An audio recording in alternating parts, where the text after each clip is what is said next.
Welcome to Uncluttered and Unfiltered, the podcast urging you to let it go and don't look back, with nationally acclaimed professional organizer Christine Stone and self-proclaimed hot damn mess radio and TV personality Eden Kendall. Welcome to Uncluttered and Unfiltered, or should I say, we're back, everybody. We're back. It's another episode. I'm Eden. Christine Stone is with me of Neatly Designed, and we have guests today. This being October, it's Breast Cancer Awareness Month. And we always say that our podcast is for every age, but if you're 50 or over, you have found your people. Yes. And I don't know any women 50 or over who don't have someone in their life, maybe it's you listening, who has not been touched by breast cancer. And I agree. I don't think I know anybody who hasn't been touched by breast cancer. so let me introduce our guests, and then Christine, I'd love to start with you explaining why this is such a trigger point for you at any time the topic comes up. First of all, on my right, if you're watching, you're probably just listening, but we have Dr. Andi Sharp, who is an emergency and palliative care physician, but also a breast cancer survivor. And so she can speak to a lot of different angles. She also has a wonderful group that is supportive called Bouncy Hunters, with the ER capitalized for emergency room, I would assume. Mm-hmm. And Amanda Napolitano is the tireless executive director of the DONNA Foundation, which at one time was something local people all knew about, but now it's worldwide. Thanks in part, in no small part, to the giant marathon that happens in Jacksonville every year. But Christine, let's start with you. And when I brought up October being Breast Cancer Awareness Month, you shocked me when you told me the history that's in your family. So let's talk about that. Yes. My grandmother, my mother's two sisters, my mother, who did not get breast cancer till 80 years old. She thought she had dodged that bullet, so we were shocked. And countless numbers of girlfriends or people that I may not be close friends with, but I'm friendly with. In the past, I would say 5 years, it's overwhelming. And so for me, I'm also the mother of two daughters. So I constantly worry about them. And I just pray every day, hope every day that we find a cure for breast cancer. So that's my story. And, you kind of just, when you have a history of it, you kind of are waiting for that other shoe to drop. So it makes you anxious and stressed out every time you have to have a mammogram or an MRI, and you're waiting, and they do it different now. They don't actually tell you right then. They let you know. And I went through this with my mother, so I know what to expect. And it's just very, very anxiety ridden. I can't even, I have one on Wednesday and I'm already thinking about it. So, yeah. So Andi, let's start with you on this question. Is this something that runs in your family? Not at all. Yeah, mine was found very incidentally. Really? Can you tell us a little bit more about that? I'm also, while you're talking, going to make you a little bit louder. You're soft-spoken. Yep, I am. No, I was, I think, 45, 44. Felt a lump, essentially. Always had that kind of monthly cycle. Kind of went away, didn't go away. My husband urged me to get it looked at. I almost didn't go. I was getting ready to leave for a mission trip to Panama, and went that day, and the radiologist came and spoke to me. And as a physician, I knew the moment that they came in and said, we see something that's a little concerning. We won't know until we biopsy it, but we're very worried about it. And that's, kind of what you said. So I did the biopsy that day, and, mine was non-invasive. I was very, very fortunate. That's so good. Super early. And, the lump that I had actually felt that provoked me to go get the mammo early, because at the time they weren't doing, I guess I must have been 44, with no family history. I wouldn't have been eligible for one. Wasn't even where the cancer was. Oh, is that right? Yeah. How about that? Yeah. So you say you wouldn't be eligible for one. Excuse me. I feel like I was 40 when I was first, but they've changed that, haven't they, Amanda? Well, that's what I wanted to know. What's the screening now? I want to say that it's 45 is when you start getting screened. Is that right, I'm pretty Andi? sure, yeah. Yeah. I mean, I think they've changed it. It's even 10 years if you have a first-degree relative. So for my nieces, I don't have children, but my nieces will be 35, 34 when they should start screening. Yeah, I know it was changed several times over the last decade, with references of being statistically irrelevant, which really makes my blood boil because, Andi is not statistically irrelevant to me, right? Mm-hmm. Right. I say the screen. But I also think it's important for all of us to know our bodies, right? I mean, Andi felt something. You just be aware of your body, and if something doesn't seem quite right, go get it checked. So I have a friend whose husband found hers, and that's important to note too, because if you feel something different, if something looks different or seems different, and of course we aren't here to talk very deeply medical subjects on the matter of breast cancer, but Christine does have some questions for the two of you. So she's not usually the interviewer, and since this is something that is very deeply moving her to do so, she has put together an interview. So I'm going to just sit back. Okay.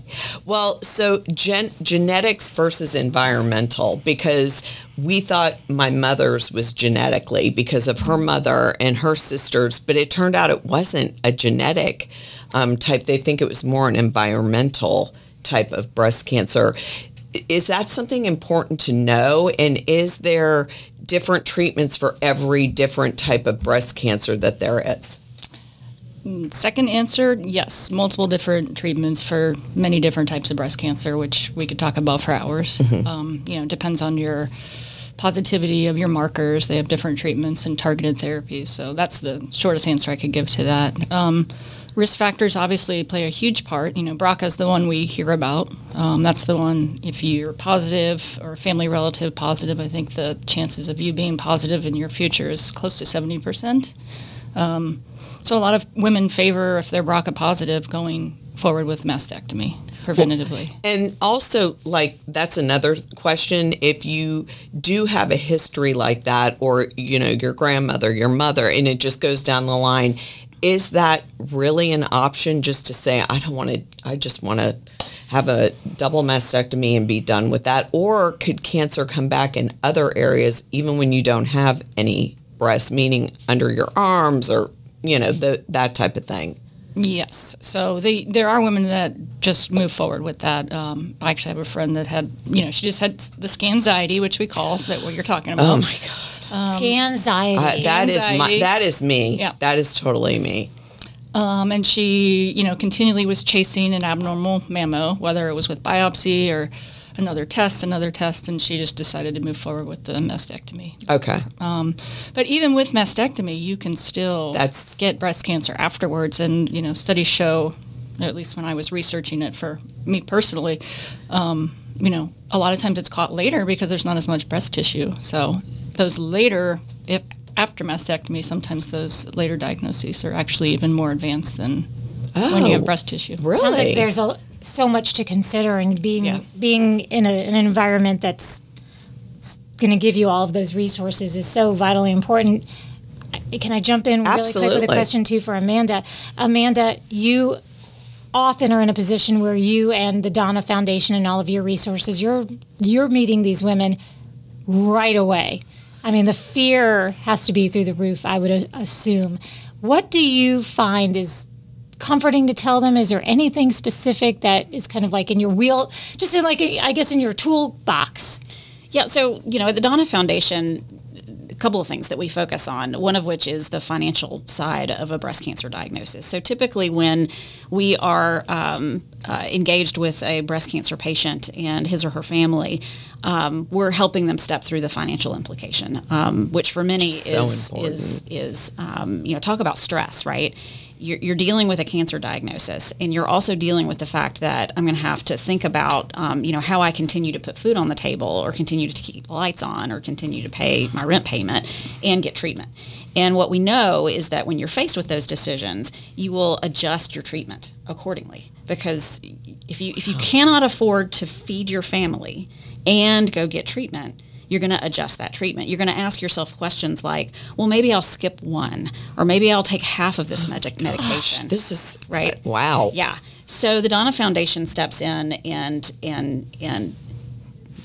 puts a hand right with that patient and says, we're going to get through this together. We're going to find you sources of debt relief so that you don't have to make that decision. And there's a lot of those resources out there. It's just none of us know what they are. So the first step that we do is connect those patients with those resources so that we can find, a program that maybe defers their rent for 6 months, or find a charitable program within the hospital they're being seen, or a copay assistance program where all of their copays get paid through their treatment, that sort of thing. And then we have grants also that we will award to patients to take care of some critical needs that they have right then and there. But the other point of it, Eden, in terms of that fear factor, right, is this idea of life is a terminal situation, right?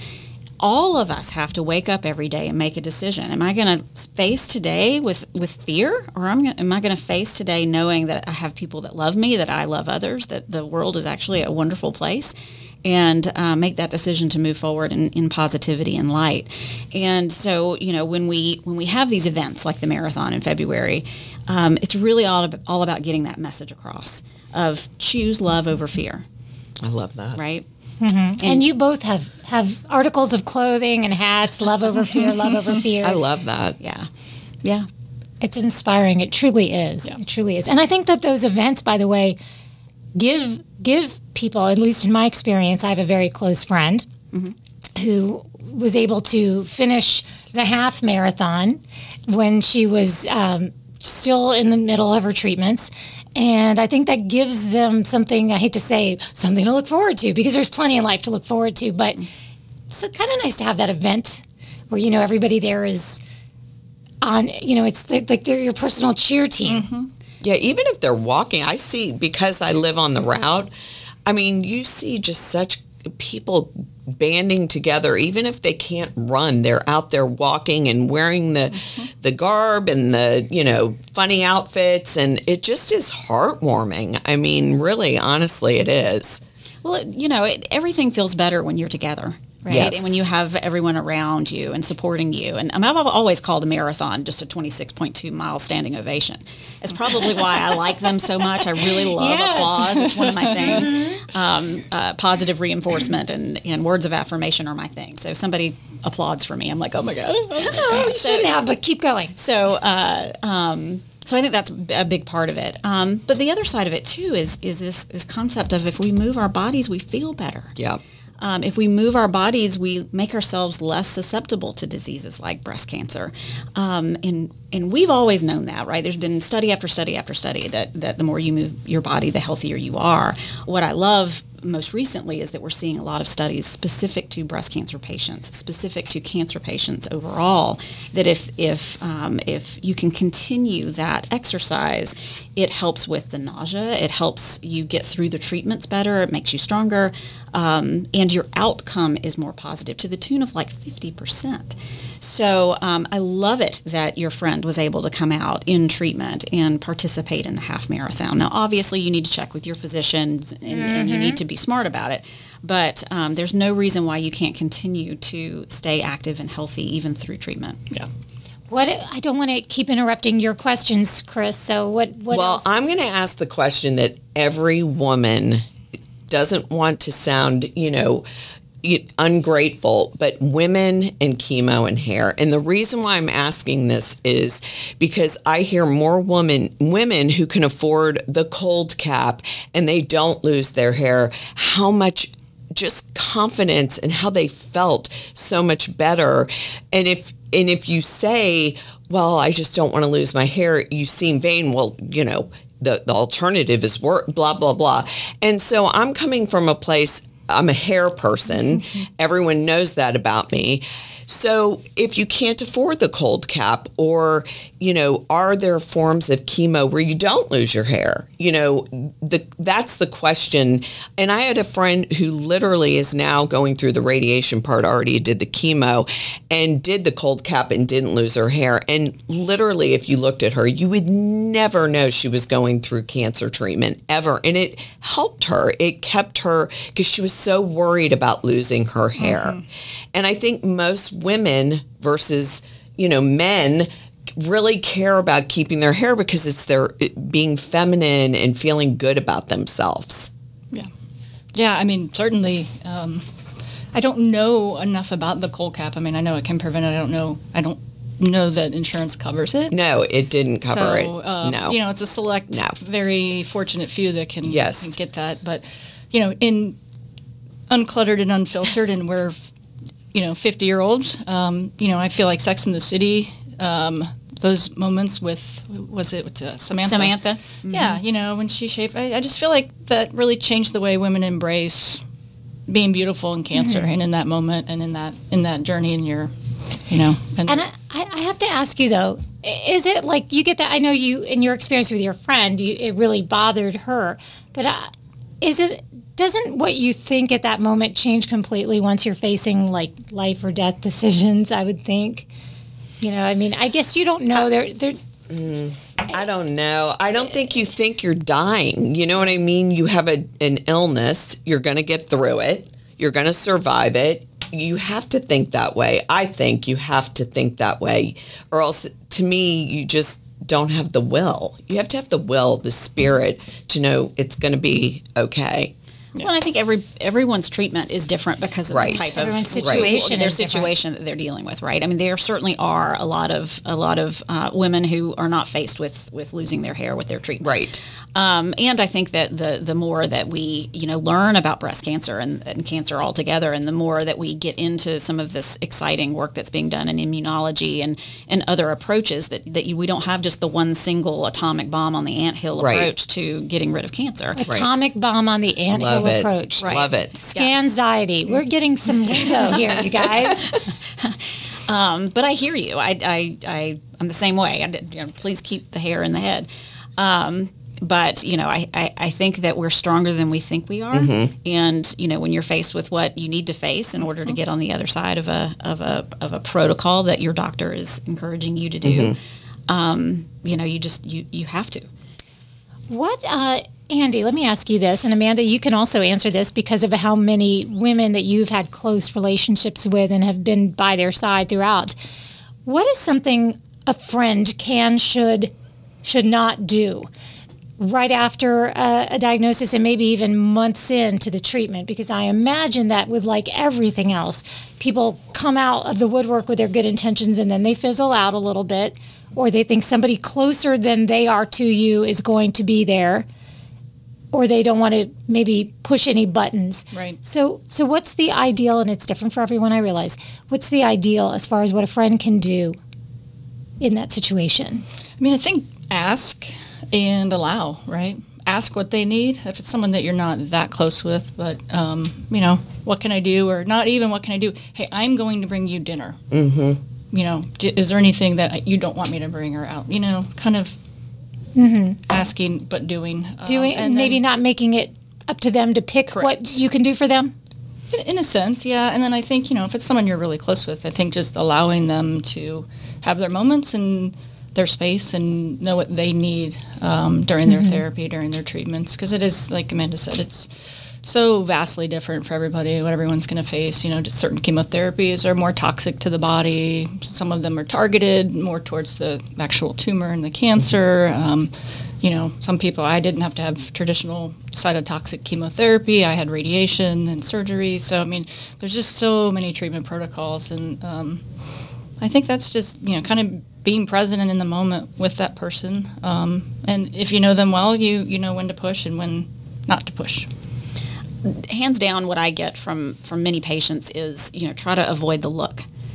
Oh, right. Happy dog eyes. That look, right? Just be their friend. Do what you normally do. If they don't feel like it, in that moment, that's fine too. But, just continue to be the same friend that you always have been. I have a friend that journeyed through cancer, and they always met like on Wednesday nights for wine.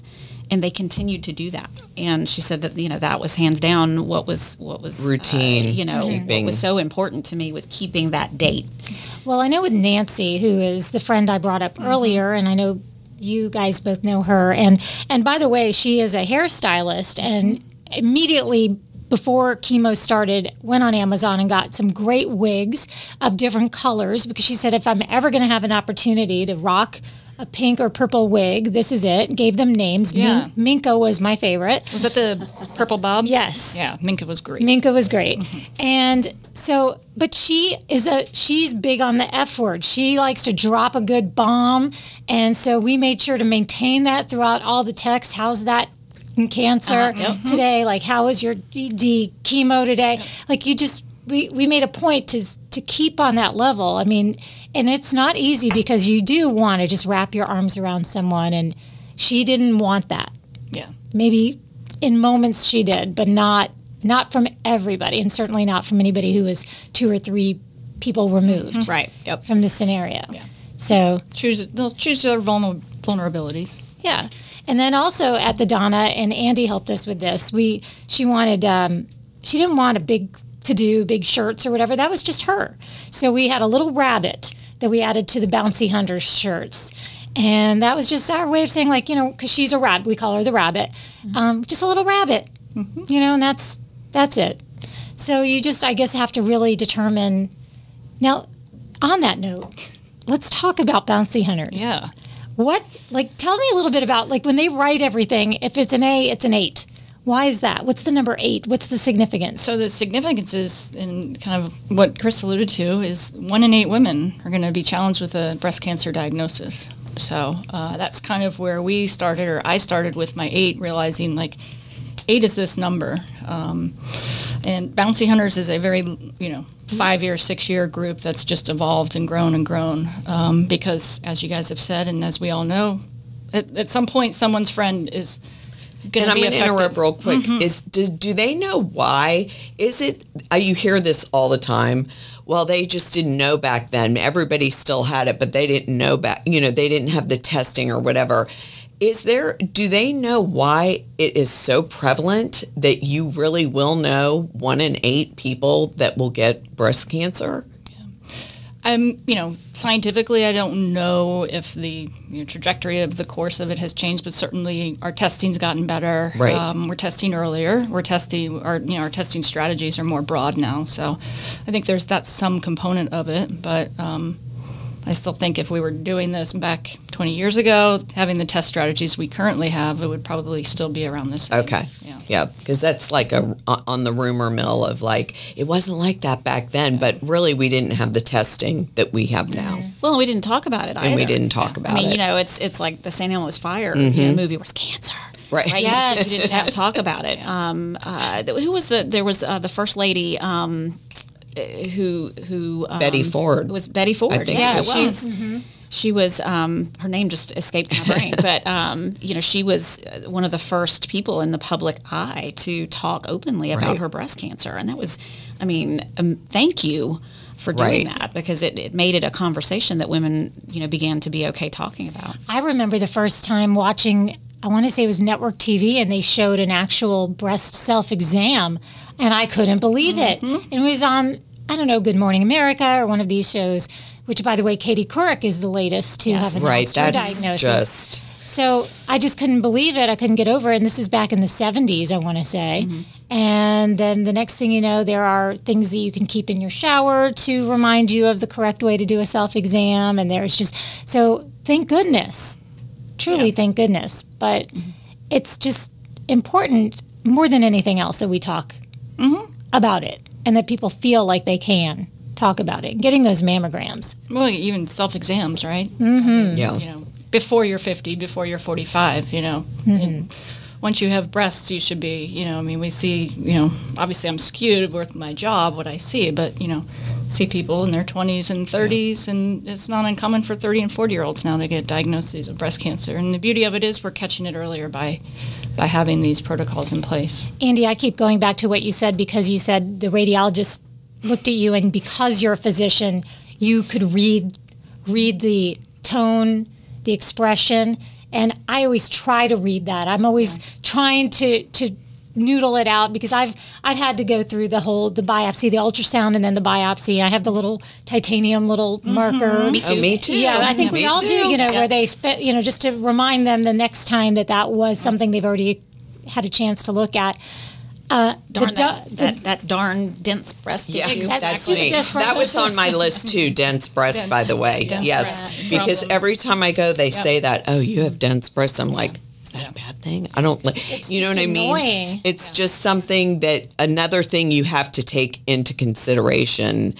You know, there's just so much to know. Mm-hmm.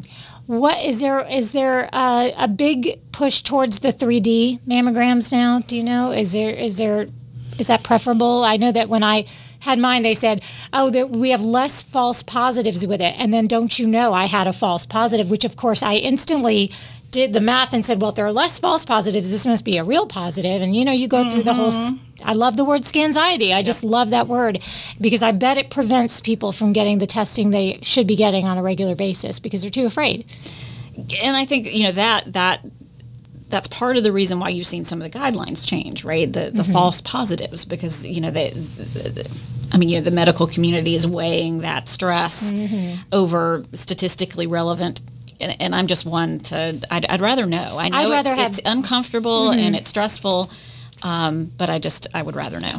I'd rather have 10 false positives to catch something early than, and I not think deal it with that. all depends where you go, because where I go, it's only the 3D machines. Yeah, a lot of times so I think it depends where you go. Well, hopefully, whatever is the most important and best way is more available to more people. I want to. Now we're talking about access to care. We can. I was just going. That's exactly, Amanda, why I was saying I was about to make a transition because I know that's what we're getting to, because that is something that if that's on your heart, definitely do further research on that. Access to care is in all lines of healthcare. And boy, I bet Dr. Andi Sharp has an opinion on that. I bet Amanda Napolitano of the DONNA Foundation has an opinion on that. But let's talk about the DONNA event, because we are so happy to note that we have listeners to this podcast worldwide. Singapore and London, and we've had, I've noticed New Zealand, but also across the United States. So let's sell that DONNA Marathon, because it is for walkers, it is for people who want to run a 5K, people who just want to spectate. Take the floor, ladies. So DONNA Marathon weekend is coming around February the 3rd, 4th, and 5th of 2023. It is the first Sunday in February. The National Marathon to Finish Breast Cancer. It is the only traditional marathon that's dedicated to breast cancer research and care. And we're going to gather thousands of people from all over the world in beautiful Jacksonville Beach, Florida. And we're going to run the beaches streets of Neptune Beach and Atlantic Beach and Jacksonville Beach, and really celebrate survivorship together. And we make a big deal of our breast cancer survivors. We celebrate you across the finish line, give you the honor that you so deserve, and allow your friends and family to celebrate with you. And to your point, there's a race for everyone. There's a 5K and DONNA Dash on Saturday of race weekend, and a beautiful health and wellness expo. So you can learn about ways to keep yourself healthy and breast health, and just fun shopping runner stuff. We have a great fun. For your away from town listeners, there's destination marathons. Let's talk about that. Yeah, they are phenomenal. I just actually went to Berlin with them, but they just do a great job of, for people who are out of town coming into town, as far as taking away all the stress of hotel and meals and that kind of things. And they do social events. So they are actually, they have a group. I don't know how many. 20, 30 they're hoping for, maybe more? More than that, I would think. Okay. But they are putting together our VIP experience packages. So to Andy's point, you can travel with destination marathons and not have to worry about it all. And they are working on a beautiful lineup of talks. So panel discussions with the likes of Joan Benoit Samuelson, who is the first woman to win the Olympics in the marathon. Held the American record for a number of years. The American record got broken again this weekend, if you guys weren't paying attention. Yes, in Berlin. Pretty amazing. No, in Chicago. In Chicago. Yeah. Oh, this weekend. The world record was broken in Berlin. Yes. The women's American record. Emily Sisson beat Kiera's record in the marathon in Chicago on Sunday. It was amazing. And everybody went to see what shoes she had on. Yeah. She's a New Balance runner. Is she? That's very cool. So, but again, I can't stress enough how you don't have to be a runner to be a part of this amazing weekend. It's I think, one of the gems that Jacksonville has to offer. It truly is. So I also think if you don't have to be a runner, you guys, I'm the only non-runner in the room. Also just supporting the runners. I mean, the run is on my route at my house, and tons of people just line the streets. So if you're in Jacksonville, come out and support all of these people running to find a cure.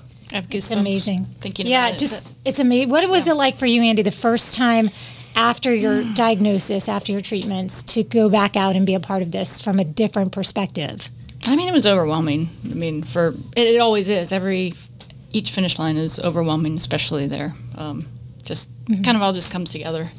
But the very first one was, I had a group of, ironically, I have a picture, and there were 8 of us crossing the finish line together. I had never run. My very first marathon was the year before my diagnosis. It was in February for one of my nurses in the emergency department. So we had a group, about 5 of us. I was the only one to run the marathon, very first marathon ever. And in April is when I got my diagnosis. So, oh my! A group of my friends rallied together and said, "We're running this again," and it's just kind of where it's been. But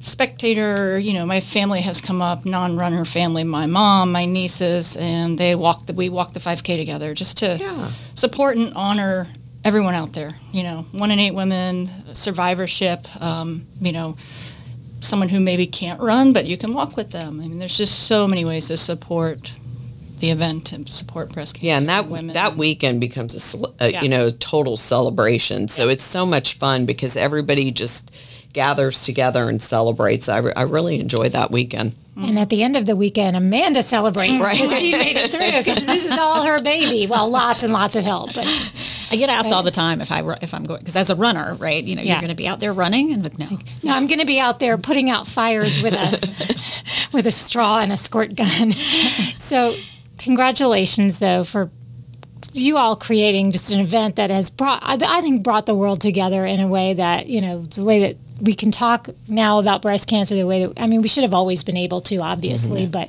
just the support. If folks want to reach out to either of you, and my experience with Andi is she's never met a stranger. She's soft-spoken, but the minute you express an interest in anything, whether that is in her wheelhouse, whether it's running or whether it's a medical issue, she's the first one to follow back with you. Right? Am I right? Absolutely. So if people wanted to find you, the Bouncy Hunters, or how can they do that? I think Facebook's probably the best way. We have our own little Facebook page, and the more the merrier, and we just want it to grow, and sadly we always have someone we're honoring that year that is in the middle of treatment or has just finished treatment. Nancy, for example, someone this year that we're going to focus on. Sometimes it's more than one. So, I'd say Bouncy Hunters. Okay. And, of course, we're putting links in our show notes to everything as well. And, Amanda, what about everybody who's like, I'm in for Donna? And we'll also put a link to Destination Marathon as well. But what about that? Breastcancermarathon.com is where you learn all about Marathon Weekend and to learn about the important programs of the DONNA Foundation. And we are in our 20th year. Can you believe that? It's amazing. Of serving patients through the DONNA Foundation. I know. It's crazy. And that's thedonnafoundation.org. I think we could go on. We were joking before we started. I said 25 minutes-ish.